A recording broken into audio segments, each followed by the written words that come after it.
नमस्कार दोस्तों। आज के इस दिलचस्प विश्लेषण में आप सभी का स्वागत है।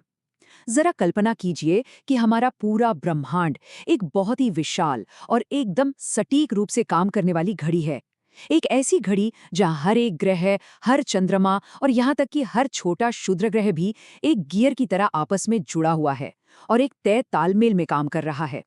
आज हम सौर मंडल के इसी विशाल रूप से अपनी यात्रा शुरू करेंगे और जूम इन करते हुए सीधे हमारी पृथ्वी की रोजमर्रा की कार्यप्रणाली तक पहुंचेंगे। तो चलिए इस खगोलीय मशीन को थोड़ा करीब से समझते हैं। आगे बढ़ने से पहले जल्दी से देख लेते हैं कि आज के इस सफर की रूपरेखा क्या होगी। हम सबसे पहले सौर मंडल के जन्म की बात करेंगे, फिर अलग अलग तरह के ग्रहों की तुलना करेंगे। इसके बाद हम अंतरिक्ष के मलबे को समझेंगे, पृथ्वी और चंद्रमा के निर्माण और उस भयानक टकराव की बात करेंगे, पृथ्वी के घूमने और मौसम बदलने के पीछे का विज्ञान देखेंगे, और अंत में ग्रहण कैसे लगते हैं इस पर चर्चा करेंगे। तो सबसे पहले चलते हैं हमारी आज की लिस्ट के पहले हिस्से पर, यानी हमारे सौर मंडल का जन्म। इसके लिए हमें समय में थोड़ा पीछे जाना होगा, करीब 5.6 अरब साल पीछे। आपको जानकर शायद हैरानी हो, लेकिन हमारा पूरा सौरमंडल असल में एक निहारिका यानी नेब्यूला से पैदा हुआ है। आसान भाषा में कहें तो ये अंतरिक्ष में तैरता गैस और धूल का एक बहुत ही विशाल बादल था।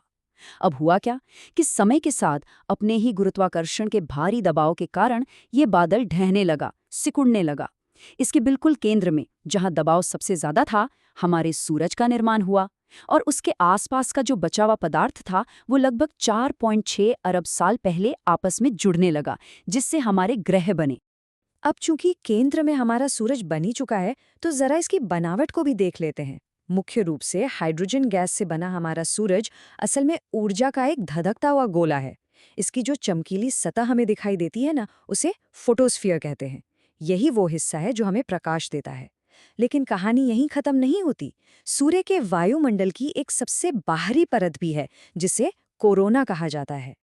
अब इस कोरोना के बारे में सबसे अचरज वाली बात ये संख्या है 20 लाख डिग्री। जी हाँ, आपने बिल्कुल सही सुना। सूर्य के वायुमंडल की ये सबसे बाहरी परत इतनी ज्यादा गर्म होती है। ये बहुत ही पतली और बेहद गर्म गैसों से बनी है। लेकिन सबसे दिलचस्प बात तो ये है कि इतनी तीव्र होने के बावजूद ये परत हमें आमतौर पर दिखाई नहीं देती। इसे आप केवल और केवल पूर्ण सूर्य ग्रहण के दौरान ही देख सकते हैं। चलिए, अब सूरज की गर्मी से थोड़ा दूर चलते हैं और अपने दूसरे हिस्से पर आते हैं। बात करते हैं सूरज की परिक्रमा करने वाले उन 8 ग्रहों की, जिन्हें हम मुख्य रूप से 2 बिल्कुल अलग-अलग टीमों में बांट सकते हैं। अगर हम इन ग्रहों की तुलना करें तो इनके बीच का अंतर बिल्कुल साफ है। एक तरफ हमारे स्थलीय या आंतरिक ग्रह हैं। ये बिल्कुल हमारी पृथ्वी की तरह ही चट्टानी और ठोस सतह वाले होते हैं। ये काफी घने हैं और इनके चारों ओर आपको कोई छल्ले यानी रिंग्स नहीं मिलेंगे। दूसरी तरफ हमारे जोवियन या बाहरी ग्रह हैं। ये बृहस्पति की तरह विशालकाय गैस के गोले हैं। इनकी कोई ठोस सतह नहीं होती जिस पर आप खड़े हो सके, लेकिन हाँ, इनके पास बहुत ही शानदार छल्ले और ढेर सारे चंद्रमा जरूर होते हैं। आप इस विभाजन को बहुत स्पष्ट रूप से देख सकते हैं। बुध, शुक्र, पृथ्वी और मंगल, ये चारों ग्रह सूरज के करीब इस विभाजन रेखा के अंदर स्थित हैं, जबकि बृहस्पति, शनि, अरुण और वरुण यानी यूरेनस और नेपच्यून इस रेखा के बाहर अपने विशाल आकार में मौजूद हैं। ये हमारे सौर मंडल की बहुत ही व्यवस्थित और सटीक संरचना को दर्शाता है। अब इन ग्रहों के बारे में कुछ ऐसी बातें हैं जो आपको सच में हैरान कर देंगी। उदाहरण के लिए, बुध सूरज के सबसे करीब है, राइट? तो उसे सबसे गर्म होना चाहिए। लेकिन नहीं, शुक्र सबसे गर्म ग्रह है क्योंकि उसका वायुमंडल बहुत ही ज्यादा घना है, जो गर्मी को बाहर नहीं जाने देता। उधर बृहस्पति को देखिए, वो न केवल सबसे बड़ा ग्रह है, बल्कि वो सबसे तेज गति से लट्टू की तरह घूमता भी है। और नेपच्यून, वो सूरज से सबसे दूर है, इसलिए जाहिर है कि वो सबसे ठंडे ग्रहों में से एक है। ग्रहों की इस दुनिया से आगे बढ़कर अब हम अपने विश्लेषण के तीसरे हिस्से पर आते हैं। सौरमंडल रूपी इस घड़ी के छोटे लेकिन उतने ही महत्वपूर्ण गियर पर बात करते हैं, यानी अंतरिक्ष का मलबा। ये जो छोटे छोटे खगोलीय पिंड है ना, ये असल में हमारे सौरमंडल के शुरुआती दिनों के अवशेष हैं। जैसे क्षुद्र ग्रह या एस्टेरॉयड, जो मुख्य रूप से मंगल और बृहस्पति के बीच घूमते चट्टानी टुकड़े हैं। धूमकेतु यानी कॉमेट्स बर्फ और धूल से बने होते हैं, और जब ये सूरज के पास आते हैं तो गर्मी से पिघलकर इनकी एक चमकती हुई पूंछ बन जाती है। उल्काएं वो छोटे टुकड़े हैं जो पृथ्वी के वायुमंडल में आते ही घर्षण से जल उठते हैं, जिन्हें हम प्यार से टूटता तारा कहते हैं। लेकिन अगर कोई उल्का पूरी तरह न जले और सीधे जमीन से आ टकराए तो उसे उल्का पिंड कहा जाता है। अब यहाँ एक मजेदार बात सुनिए। हमारे चांद पर पृथ्वी के मुकाबले कहीं ज्यादा उल्कापिंड गिरते हैं, क्योंकि बेचारा चांद के पास इन्हें जलाने के लिए हमारी तरह कोई वायुमंडल ही नहीं है। चलिए, अंतरिक्ष के मलबे से बचते हुए अब हम जूम इन करके सीधे अपने घर यानी पृथ्वी के आस पड़ोस में आते हैं। अपने चौथे हिस्से में हम उस हिंसक इतिहास को समझेंगे जिसने हमारे एकमात्र प्राकृतिक उपग्रह यानी चांद को जन्म दिया। क्या आपने कभी रात में चांद को देखकर सोचा है कि आखिर पृथ्वी को उसका ये साथी मिला कैसे? ये एक ऐसा सवाल है जिसने बहुत लंबे समय तक बड़े बड़े वैज्ञानिकों को उलझाए रखा। क्या शुरुआत में पृथ्वी और चंद्रमा एक ही पिंड थे जो तेजी से घूमने के कारण टूटकर अलग हो गए? शुरुआती दौर में लोग ऐसा ही मानते थे, लेकिन आज का आधुनिक विज्ञान हमें एक बहुत ही अलग और खौफनाक कहानी बताता है। आज विज्ञान जिस सिद्धांत को सबसे सटीक मानता है उसे द बिग स्प्लैट या विशाल टकराव का सिद्धांत कहते हैं। इस सिद्धांत के मुताबिक आज से लगभग 4.44 अरब साल पहले मंगल ग्रह के आकार का एक बहुत ही विशाल पिंड हमारी शुरुआती पृथ्वी से आ टकराया था। जरा सोचिए, उस भयानक टक्कर के कारण पृथ्वी का एक बहुत बड़ा हिस्सा टूटकर अंतरिक्ष में बिखर गया। बाद में यही मलबा पृथ्वी की कक्षा में चक्कर लगाने लगा और गुरुत्वाकर्षण के कारण धीरे धीरे आपस में जुड़कर हमारे चंद्रमा में बदल गया। जरा इस प्रलयंकारी टक्कर के नज़ारे की कल्पना कीजिए।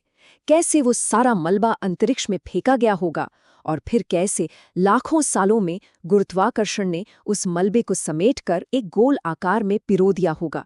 वही खूबसूरत चांद जिसे आज हम रोज रात को देखते हैं। ठीक है, उस प्राचीन हिंसक इतिहास से निकलकर अब हम अपने 5वें हिस्से की ओर बढ़ते हैं। बात करते हैं पृथ्वी की उन रोजमर्रा की गतियों की जो हमारे जीवन में समय और मौसम को तय करती हैं। जब भी हम मौसम या ऋतुओं के बदलने की बात करते हैं तो ये संख्या 23.5 डिग्री सबसे ज्यादा मायने रखती है। ये असल में पृथ्वी की धुरी का उसके कक्षीय तल के सापेक्ष झुकाव है, और यही वो जादुई झुकाव है जो हमारे ग्रह पर सर्दियों, गर्मियों और बारिश का मुख्य कारण है। चलिए इसे थोड़ा और गहराई से समझते हैं। अपनी धुरी पर इसी 23.5 डिग्री के झुकाव के साथ पृथ्वी लगातार घूम रही है, जिससे हमारे दिन और रात बनते हैं। और क्या आपको पता है, भूमध्य रेखा पर पृथ्वी लगभग 1670 किलोमीटर प्रति घंटे की अविश्वसनीय गति से घूमती है। मतलब हम सब एक बेहद तेज स्पेसशिप पर बैठे हैं। पृथ्वी के इसी तरह घूमने के कारण हवाओं और महासागर की धाराओं की दिशा भी तय होती है। लेकिन अब सवाल ये है कि ऋतुएं कैसे बदलती हैं?